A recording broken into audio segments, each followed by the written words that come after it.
আসসালামু আলাইকুম। এই ভিডিওতে আসলে রাঙামাটি জেলার নানিয়ারচর উপজেলার যে ব্রিজটা রয়েছে, ব্রিজটা দেখানোর চেষ্টা করছি। আপনারা দেখতে পাচ্ছেন ব্রিজটা আসলে এই সময় আকাশটাও মেঘে ঢাকা, ভাসমান মেঘ। আর এই ব্রিজ থেকে পাহাড় দেখতে অনেক চমৎকার লাগে। আর আরেকটা বিষয় হচ্ছে যে এখন পানিতে পরিপূর্ণ, সো কাপ্তাই বা রাঙামাটি লেকেও প্রচুর পানি রয়েছে।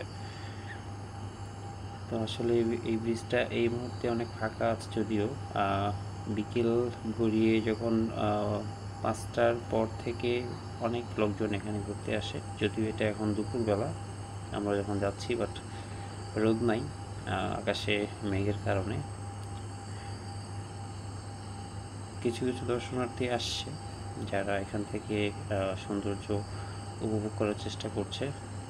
তার কিছু অংশ আসলে আমি আপনাদের সঙ্গে শেয়ার করছি। আর আসলে পার্বত্য জেলার সৌন্দর্যের বিষয়গুলো মুখে বলে বা এরকম ক্যামেরাতে ধারণ করার দৃশ্য দেখে কতটা বুঝতে পারবেন আমি ঠিক জানি না, বাট আসলে এটা দেখার জন্য খুব কাছ থেকে নিজে এসে দেখতে পারলে অনেক বেশি ভালো লাগবে।